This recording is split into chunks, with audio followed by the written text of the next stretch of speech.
সবাইকে শুভেচ্ছা জানিয়ে শুরু করছি নিউজ 24 চট্টগ্রাম স্টুডিও থেকে আমাদের নিয়মিত আয়োজন চট্টগ্রাম প্রতিদিন অনুষ্ঠান। আপনাদের সঙ্গে আছি শেখ জায়েদ। চট্টগ্রাম সিটি কর্পোরেশনের বাজেট ঘোষণা করা হয়েছে। আমরা সেই প্রসঙ্গটি নিয়ে আজকে কথা বলবো। 2463 কোটি টাকার বাজেট ঘোষণা করা হয়েছে চট্টগ্রাম সিটি কর্পোরেশনের। উন্নয়ন, অনুদান ও গৃহকর আদায়কে আয়ের মূল খাত দেখিয়ে 2021-22 অর্থ বছরের এই বাজেট ঘোষণা করা হয়েছে। 2463 কোটি 96 লাখ টাকার বাজেট গত রোববার এই বাজেট ঘোষণা করা হয়।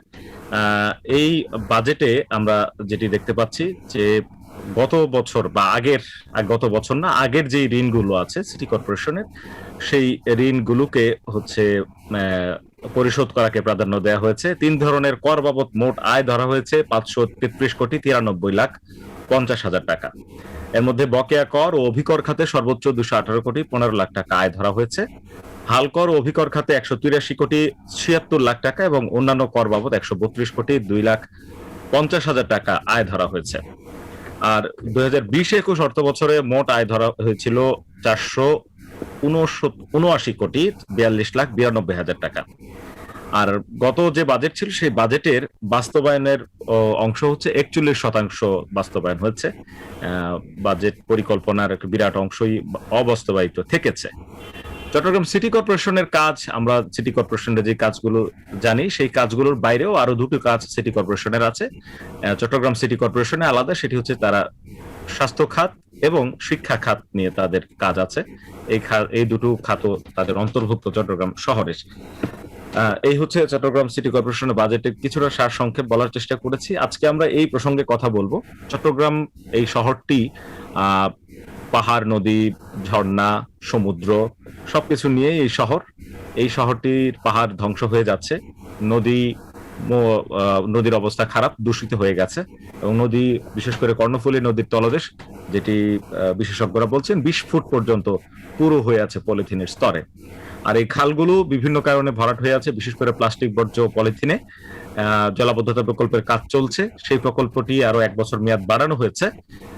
সেই জায়গা থেকে চট্টগ্রাম শহরটি পাহাড় ধস এবং জলাবদ্ধতা, এই দুটি ভোগান্তি আছে। বিশেষ করে জলাবদ্ধতার ভোগান্তিটা অনেক বেশি। তো সব মিলিয়ে এই নগরীর মানুষকে সেবা দেওয়ার জন্য সিটি কর্পোরেশনের এই বাজেট, আমরা এটি নিয়ে কথা বলবো। আমরা স্টুডিওতে আমন্ত্রণ জানিয়েছি নগর পরিকল্পনাবিদ প্রকৌশলী মোহাম্মদ দেলোয়ার হোসেনকে। তিনি আমাদের সঙ্গে যুক্ত আছেন। দেলোয়ার মজুমদার, আপনি শুনতে পাচ্ছেন নিশ্চয়ই আমাকে? জি, শুনতে পাচ্ছি। আপনাকে স্বাগত জানাই। এই যে সিটি কর্পোরেশনের বাজেট ঘোষণা, এই বাজেটের যে বিভিন্ন খাত বরাদ্দ ধরা হয়েছে এবং আগের যে বাজেট ছিল সেই বাজেটের 41% মাত্র বাস্তবায়ন হয়েছে, বিরাট অংশ অবাস্তবায়িত থেকে গেছে। এটি মহামারীর সময়ে, আমরা জানি যে জাতীয় বাজেট যেটি সেদের অধিবেশন চলছে, শীঘ্রই সেটি পাশ হবে। এই মহামারীর সময় সিটি কর্পোরেশনের এই বাজেটকে আপনি কিভাবে মূল্যায়ন করবেন এবং প্রত্যাশাগুলো কি থাকবে? আয়ের ক্ষেত্রে সিটি কর্পোরেশনের যেন আয় বাড়ে, সেক্ষেত্রে আপনার পরামর্শ কি থাকবে, দেলোয়ার মজুমদার? আসলে বাজেট যেটি, অনেকেই বাজেটের চমক খোঁজেন। এই বাজেটে কোনো চমক নেই, বরং এই বাজেটটাতে আমি অনেকটুকু ধরব যে একেবারেই বাস্তবতার নিরিখে এবং জন আকাঙ্ক্ষাকে মাথায় রেখেই এই বাজেটটি প্রণয়ন করা হয়েছে। আমি বলছি বাস্তবতা নিরিখে, জন আকাঙ্ক্ষাকে মাথায় রেখে। বাস্তবতা নিরিখে মানে অতি উচ্চাভিলাষী হলে যেমনি মানে সেটি পূরণ করা কঠিন, জন আকাঙ্ক্ষা সব পূরণ করা তো সম্ভব না সিটি কর্পোরেশন একার পক্ষে, তেমনি বাস্তবতার নিরিখে এবার বলছি সব জন আকাঙ্ক্ষা তো আমি পূরণ করতে পারবো না। আবার একইভাবে বাস্তবতার জন আকাঙ্ক্ষাকে গুরুত্ব দিতে হবে। সেই জন্যই একটি বড় প্রত্যাশা জাতীয় সরকারের কাছে, যে অনুদান 1570 কোটি টাকা অনুদান উপর নির্ভর করেছে। এবং এই বাজেটের আসলে বকেয়াটা যদি বাদ দেন আপনি, 834 কোটি টাকা বকেয়া শোধ করার পরিকল্পনা, এটিকে বাদ দিলে বাকি অংশ কিন্তু আমার প্রায় 1,500 কোটি টাকার নিচে। এবং চট্টগ্রামের মতো নগরে 1,500 কোটি টাকা এই নগরটিকে সঞ্চালিত রাখার জন্য, প্রাণবন্ত রাখার জন্য, চালু রাখার জন্য, বসবাসযোগ্য রাখার জন্য এই অর্থ ব্যয়টি আমি মনে করি অত্যন্ত যৌক্তিক। কিন্তু চট্টগ্রাম সিটি কর্পোরেশনের আয় যদি আপনি দেখেন, 533 কোটি টাকা নিজস্ব খাত থেকে তারা আয়, তারা ধরেছেন। গত অর্থ বছরে কিন্তু এটি 479 কোটি টাকা আয় হয়েছিল, মানে বাজেটে ছিল, এবং প্রকৃত আয় হয়েছে 240 কোটি টাকা। তাহলে সেই দিক থেকে এই আয় যেটি আছে, এই আয়টিতে সবটুকু আয় হবে এটি ধরা যায় না, এবং এই কারণেই কিন্তু বাজেটের বাস্তবায়নের হারটি কম থাকে। যেমন গত অর্থ বছরে 41% ছিল, এই বছরও যদি কেন্দ্রীয় সরকার থেকে কোনো থোক বরাদ্দ না আসে বা সিটি কর্পোরেশনের আর্থিক যে দায়, এই দায়টি মোকাবেলা করার জন্য যদি জাতীয় সরকার থেকে কোনো সাহায্য না আসে, এই যে 834 কোটি টাকার বকেয়া ঋণ দেনা, এই দেনা শোধ করার সবটা যদি একবারের মতো জাতীয় সরকার নিয়ে নেয়, তাহলে অন্তত সিটি কর্পোরেশন নিজে দাঁড়াতে পারবে। এবং সিটি কর্পোরেশনের শুধুমাত্র বেতন ভাতাই এখন 293 কোটি টাকা বা তার চেয়ে বেশি, এবং সামনে কিন্তু ব্যয়টি আর বাড়বে।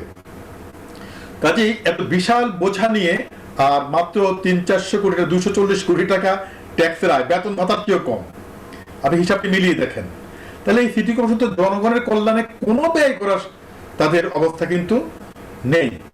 এখন আয়বর্ধক প্রকল্প, যেটি সিটি কর্পোরেশনের নিজস্ব যে সম্পদগুলি আছে, সেই সম্পদগুলিকে যদি পরিচালনার ক্ষেত্রে যদি আরো স্মার্ট হওয়া যায়, তাহলে কিছু আয় বাড়ানো যাবে, কিন্তু সেটিও আমার আকাঙ্ক্ষা পূরণের সাথে সঙ্গতিপূর্ণ নয়। তবে এখানে একটি বিষয় আপনার ভাবতে হবে, চট্টগ্রাম নগরে চট্টগ্রাম সিটি কর্পোরেশন নগরকে চালু রাখার জন্য যে অর্থ ব্যয় করে, সেই টাকার বিরাট একটি অংশ কিন্তু আমাদের জাতির প্রয়োজনে ব্যবহার করা হয়। কিভাবে? চট্টগ্রাম সিটি কর্পোরেশন রাস্তাঘাট মেরামত করে, রাস্তাঘাট তৈরি করে, এই রাস্তাঘাট কিন্তু বিশাল বিশাল যে যানবাহনগুলি ব্যবহার করে, সেটি হলো সারা দেশের যে পণ্য চলাচল করে চট্টগ্রাম বন্দরকে দিয়ে, তার জন্য তো বিশাল বিশাল ব্যবহার করে। এবং চট্টগ্রাম বন্দর সারা দেশবাসীর অর্থনৈতিক কর্মকাণ্ডকে সচল রাখার জন্য চট্টগ্রাম বন্দরের যে কর্মকাণ্ড, সেই কর্মকাণ্ডকে ভিত্তি করে বিশাল মানুষ চট্টগ্রাম নগরে আসা যাওয়া করে। এই বিশাল মানুষগুলি চট্টগ্রাম নগরে আসা যাওয়া করার পর চট্টগ্রামে কি তারা বর্জ্য ত্যাগ করে না? চট্টগ্রাম নগর থেকে কোনো সেবা গ্রহণ করে না? চট্টগ্রাম নগরের যানবাহনগুলি ব্যবহার করার জন্য যানবাহনের পরিমাণ বাড়ে না? নগরকে ব্যবহার করে তারা, এবং নগরে তাদের খাদ্যের যোগান দেওয়ার জন্য খাদ্যের কলেবর বাড়ছে, তাদের বিনোদনের জন্য বিনোদনের কলেবর বাড়ছে। সব মিলিয়ে বিশাল একটা অংশকে ফিলিং দিতে হয় চট্টগ্রাম সিটি কর্পোরেশনকে। এই যে 2463 কোটি টাকা, আপনার কি মনে হয় এটি থেকে, মানে এই টাকার মধ্যে যে আয়ের ব্যাপারটি ধরা হয়েছে, সেটির ক্ষেত্রে এই যে বন্দর যারা ব্যবহার করেন বা শহরকে যারা ব্যবহার করেন, কথাটি বলছি, সেই কারণেই বন্দর ব্যবহারকারীদের উপরে একটি ট্যাক্স অতীতে এক সময় ছিল, অক্টোরি যেটাকে বলা হয়, অক্ট্রয়েড বা শুদ্ধ শব্দটা এই ধরনের, আমরা প্রচলিতভাবে বলি অক্টোরি। সেই অক্টোরিটাকে যে সিটি কর্পোরেশনকে মানে আদায় করার সুযোগ দেওয়া হয়, যে যানবাহনগুলি আমার রাস্তাঘাট ব্যবহার করে রাস্তাঘাটকে ক্ষতিগ্রস্ত করবে, রাস্তাঘাটের জীবনকে সে ব্যবহার করবে, তার জন্য কিছু ট্যাক্স সে দিয়ে যাবে। তাহলে এটা থেকে কিন্তু সিটি কর্পোরেশন একটি বড় আয় হতে পারে। আর সিটি কর্পোরেশন মানে তার কল্যাণমুখী কর্মকাণ্ড এত ব্যাপক, যেমন এখানে শিক্ষার জন্য চট্টগ্রাম সিটি কর্পোরেশন বিশাল ব্যয় করে, এবং যে ব্যয়টি অন্যান্য জায়গাতে জাতীয় সরকার বহন করে। এখানে স্বাস্থ্যের জন্য যে ব্যয়টি করে, অন্যান্য জায়গায় এই বিশাল ব্যয়টি বহন করে জাতীয় সরকার। এবং তাদের শিক্ষা এবং স্বাস্থ্যের কিন্তু মানও কিন্তু একেবারেই ফেলনা না, মানে তারা স্ট্যান্ডার্ড বজায় রেখেই কিন্তু এই সেবাগুলি দিচ্ছে। তাহলে এই জায়গাতে কিন্তু জাতীয় সরকারের ভূমিকা আছে। সেই ক্ষেত্রে আমি মনে করি প্রকল্প নতুন কোনো প্রকল্প কিন্তু চট্টগ্রাম সিটি কর্পোরেশন হাতে এখন নেই, কিন্তু একটি প্রকল্প প্রায় 2,500 কোটি টাকার মধ্যে একটি প্রকল্প অনুমোদন হয়ে আছে। হয়তো সেই প্রকল্পটির মধ্যে 1570 কোটি টাকা এই অর্থ বছরে ছাড় করাতে পারবে বলে সিটি কর্পোরেশন মনে করছে, সেই জন্য ছেড়ে ধরা হয়েছে। আমার মনে হয় যে 1570 কোটি টাকা যে অনুদান নির্ভর, তার বাইরেও আমার মনে হয় জাতীয় সরকার একটা বড় বরাদ্দ দিয়ে যদি এই বাজেটটি বাস্তবায়নের দিকে যায়, চট্টগ্রাম নগরের জন্য এই 2,500 কোটি টাকার কাছাকাছি যে বাজেটটি, এই বাজেটটি খুব একটা বড় বাজেট আমি মনে করি না। আমি দেলোয়ার মজুমদার আপনার কাছে জানতে চাই যে শিক্ষা খাত এবং স্বাস্থ্য খাত, আপনারাই নগর পরিকল্পনাবিদ বলছেন, এই মুহূর্তে সিটি কর্পোরেশনে তো এগুলো সেবা খাত, যেমন স্বাস্থ্য খাতটি এটিতেও ভর্তুকি খাত, শিক্ষা খাতও, বিশেষ করে শিক্ষা খাত ভর্তুকি খাত। অথচ এই শিক্ষা খাতে তো আমরা সারা দেশে যেহেতু কেন্দ্রীয় সরকারের অর্থায়নে পরিকল্পনা হয়ে থাকে, সেই জায়গাটিতে মানে এটি কি অতিরিক্ত নয় সিটি কর্পোরেশনের? সিটি কর্পোরেশন কি এটির যে ব্যয় সেটি কেন্দ্রীয় সরকারের কাছ থেকে নিতে পারে কিনা? না, এটি বারবার চাওয়া হচ্ছে, কিন্তু আমাদের তো আসলে আমি খুব দুর্ভাগ্যজনক ভাবে, আমাকে কেউ হয়তো আঞ্চলিকতায় দুষ্ট মানুষ ভাবতে পারেন, আমরা ঢাকায় যারা বসবাস করি তারা ঢাকার বাইরে বাংলাদেশের অস্তিত্বটা মাঝে মধ্যে ভুলে যাই, বা ঢাকার বাইরের মানুষ বাংলাদেশের জন্য কন্ট্রিবিউট করে এইটাও ভুলে যান, এবং সেই জন্যই কিন্তু এই জিনিসগুলি হয় না। যেমন চট্টগ্রাম সিটি কর্পোরেশনের এক সময় শতভাগ বেতনই কিন্তু সিটি কর্পোরেশন বহন করতো শিক্ষক কর্মচারীদের। এখন এমপিওভুক্ত কিছু কিছু অল্প কিছু সংখ্যক এমপিওভুক্ত হয়েছে, খুব বেশি হয়নি। এবং সমস্ত শিক্ষা প্রতিষ্ঠানের শিক্ষকদের বেতন ভাতাটা যদি সরকার এমপিওভুক্ত করে নিতে পারেন, এখানে হচ্ছে অন্য জায়গার যে নিয়ম, সেই নিয়ম কানুন মেনটেন করতে গিয়ে সিটি কর্পোরেশন অনেক সময় এমপিওভুক্তির জটিলতা পড়ে যায়। সেই জটিলতাটাকে যদি সিটি কর্পোরেশনের জন্য বিশেষ ব্যবস্থা দিনে সকল শিক্ষকদেরকে এমপিওভুক্ত করে নেওয়া হয়, তাহলে একটা বিরাট চাপ সেখানে চলে যাবে। সিটি কর্পোরেশনের চিকিৎসকদের বেতনের একটা বিরাট অংশ যদি সরকার বহন করে, এবং চিকিৎসা সরঞ্জাম মাঝে মধ্যে যদি অনুদান হিসাবে এই হাসপাতালগুলিকে দেওয়া হয়, হাসপাতালের অবকাঠামো তৈরি করার জন্য যদি এই অবকাঠামো সংস্কারের জন্য যদি সরকার বরাদ্দ দেয়, তাহলে আমার মনে হয় সরকার যে ব্যয়টি করার কথা ছিল, সিটি কর্পোরেশনের এই সেবাধর্মী জনকল্যাণমুখী এই ব্যয়গুলি মানে আলোর মুখ দেখাটা তাদের টিকিয়ে রাখতে পারবে, এবং তারা জনগণকে আরো বর্ধিত করে সেবা দিতে পারবে। এবং সিটি কর্পোরেশনের সম্পদের মধ্যে কি আছে, কিছু মার্কেট আছে, এই মার্কেটগুলির যেটি আছে সেটি ইচ্ছা করলেই কিন্তু বর্তমান যিনি মেয়র, উনি একটি মুক্তিযোদ্ধা, একজন মুক্তিযোদ্ধার কাছে দেশপ্রেম অনেক বেশি আমাদের প্রত্যাশা, এবং ওনার অতীত জীবনের স্বচ্ছতা সব মিলিয়েই আমরা বিশ্বাস করতে পারি এই মেয়র পক্ষপাত দুষ্ট হবেন না, এবং কারো কাছে উনি মানে জিম্মি হয়ে যাবেন না। মহান মুক্তিযুদ্ধে উনি জীবনটাকে ত্যাগ করেছিলেন, সেই জীবনটা এখন যেটা আমার এক্সটেন্ডেড লাইফ, এই এক্সটেন্ডেড লাইফ চট্টগ্রামবাসীর জন্য উনি সেবা দিতে এসেছেন, এটাই আমি প্রত্যাশা করি। এবং সেই কারণেই এই মার্কেটগুলিতে কিছু কিছু জিনিস আছে, ব্যবসায়ীরা সুযোগ সুবিধাটা সিটি কর্পোরেশনের কাছ থেকে অতিরিক্ত নিয়ে নিয়েছে, কোনো কোনো সময় টেবিলে যারা ছিল তাদেরকে ব্যবহার করে। তো এই জিনিসগুলি উনি যদি দেখেন যে কোথাও কোথাও এক সময় ছিল সিটি কর্পোরেশনের যে বিদ্যুৎ বিল প্রদান করে মানে মার্কেট থেকে ইনকামও তা হতো না, গেল কয়েক বছর যাতে 5-7 বছর যাবত বা 10 বছর যাবত এটা থেকে সিটি কর্পোরেশন বের হয়ে এসেছে, এবং সেই বের হয়ে আসার ধারাটি সিটি কর্পোরেশনের সম্পদের উপরে সিটি কর্পোরেশনের নিয়ন্ত্রণ এবং সেখান থেকে ইনকাম আসার বিষয়টি, এই বিষয়টি কিন্তু আমার মনে হয় বর্তমান মেয়র আয় বাড়ানোর কথা বারবার বলছেন, এবং আয় বাড়ানোর প্রকল্পের জন্য বিভিন্ন জনের কাছে উনি সহযোগিতা চাচ্ছেন, প্রকল্প পরামর্শ চাচ্ছেন। এই দিক থেকে আমার মনে হয় আয় বর্তকের করতে পারে। কিন্তু আবার যেমন ধরেন সিটি কর্পোরেশন এই ইয়েতে মারোয়ারি বিল্ডিং এ করেছিল একটা বড় মার্কেট, মানে প্রতি ফ্লোরে প্রায় 8000 স্কয়ার ফিটের মার্কেট, সেখানে আয় বর্ধন করবে। পরে হঠাৎ করে সেখানে ওই জায়গায় শিক্ষা প্রতিষ্ঠান নাই, সেদিকে কলেজে রূপান্তরিত করা হলো, বলা হলো যে 2টি ফ্লোর কলেজে দেওয়া হবে, বাকিগুলি আবার কমার্শিয়াল হবে। কিন্তু এখন দেখা যাচ্ছে যে ওই কলেজটা পরে হতে হতে ওই সমস্ত ভবনই 9 তলা পর্যন্তই হতে চলে যাচ্ছে ওই ওই কলেজের মধ্যে। এইভাবেই ইচ্ছা করলেই কিন্তু সিটি কর্পোরেশন সব করতে পারে, জনগণের সেবা করতে গিয়ে আয় বাড়ানোর দিকে যেতে পারে। মজুমদার, এই যে আয় বাড়ানোর কথা আসে যে হোল্ডিং ট্যাক্স, মানুষের করের বিষয়টি, আমরা আর 2 মিনিট সময় পাবো, এই 2 মিনিটই আপনার কাছে জানতে চাই যে তখন একটা ভয় চলে আসে যে আমরা যারা আপনারা কর দিচ্ছেন চট্টগ্রাম সিটিতে থেকে, তাদের উপর কর বাড়ে কিনা, এই কর না বাড়িয়ে করের মানে আওতা বাড়ানো উচিত কিনা, বা আরো মানুষকে করের আওতায় আনা উচিত কিনা। আমি এখানে কিন্তু একটা সম্পূর্ণ ভিন্ন ধরনের মতামত নেই।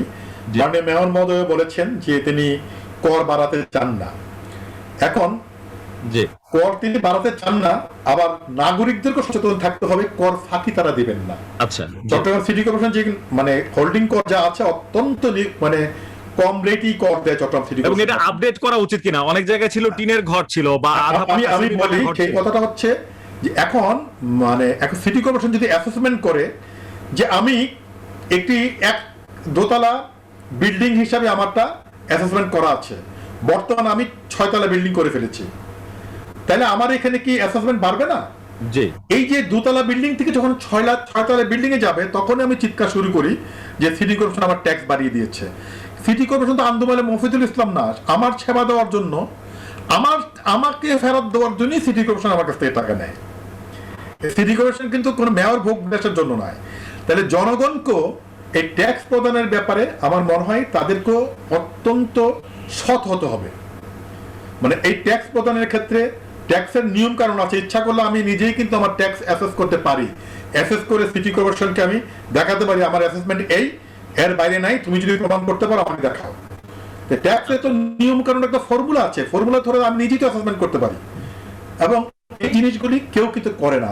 বিল্ডিং দিয়ে যখন 6 তলা হয়ে যায় তখন কেউ কিন্তু জানায় না। যেন এই যে ধরেন অ্যাপার্টমেন্ট বিল্ডিংগুলি হয়, বিল্ডিংগুলি কমপ্লিট হওয়ার প্রায় 1-2 বছর পর্যন্ত কেউ ট্যাক্স দেয় না। সিটি কর্পোরেশন যখন নোটিশ দেয় তখন ট্যাক্স দেওয়া শুরু হয়। এক কথায় যেটা জানতে চাই, এখন সিটি কর্পোরেশন এই হোল্ডিং ট্যাক্সের ক্ষেত্রে কি করতে পারে, করণীয় কি? হোল্ডিং ট্যাক্সের মধ্যে যে ট্যাক্সটি আছে, যেহেতু মেয়র মহোদয় জনপ্রতিনিধি, জন আকাঙ্ক্ষা বিষয়টা খুব বেশি মাথায় থাকে, জনগণের জন্য অসন্তুষ্ট না হয় এটা ওনারা ভাবেন। ওনাদের যেহেতু ভোটের জন্য যেতে হয়, সেহেতু এই সিটি কর্পোরেশন ট্যাক্স তিনি বাড়াতে চাচ্ছেন না, ঠিক আছে, তার সাথে আমার কোনো দ্বিমত নেই। কিন্তু এই হোল্ডিং ট্যাক্সকে আমার মনে হয় আপডেট করতে হবে, আপডেট করতে হবে এবং আয়টাকে মানে এবং আদায়টাকে আপ টু ডেট করতে হবে। আদায় কিন্তু আপ টু ডেট নয়। জি জি, অনেক ধন্যবাদ জনাব দেলোয়ার মজুমদার আমাদেরকে সময় দেওয়ার জন্য। আমাদের সঙ্গে কথা বলছিলেন নগর পরিকল্পনাবিদ দেলোয়ার হোসেন মজুমদার। এই চট্টগ্রাম সিটি কর্পোরেশন যে নতুন বাজেট ঘোষণা করেছে, এই বাজেটকে নিয়েও অনেক প্রত্যাশা আছে মানুষের, যে সেবার ক্ষেত্রে সেবাটিও নিশ্চিত হবে। একই সঙ্গে সিটি কর্পোরেশনের যেহেতু আয়ে ঘাটতি আছে, সেহেতু আমরা যারা এই নগরকে ব্যবহার করি, যারা এই নগরে থাকি, তারা যেন সিটি কর্পোরেশনের যে প্রাপ্যটা আছে আমাদের কাছে, আমাদের সেবার জন্য, আমরা যেন সেটি নিশ্চিত করি। আজকের আয়োজন এখানে শেষ করছি। সাবধানে থাকবেন, নিরাপদে থাকবেন। করোনা পরিস্থিতি, চট্টগ্রামে গত 24 ঘন্টায় 368 জন শনাক্ত হয়েছে, 3 জন মারা গেছেন। 1 তারিখ থেকে কঠোর লকডাউন সেটি শুরু হচ্ছে, এখনো লকডাউন চলছে, গণপরিবহন চলছে না। নিরাপদে থাকবেন। আজকের আয়োজন এখানে শেষ করছি। আগামীকাল বিকেল 3টায় অন্য কোনো বিষয়ে কথা হবে।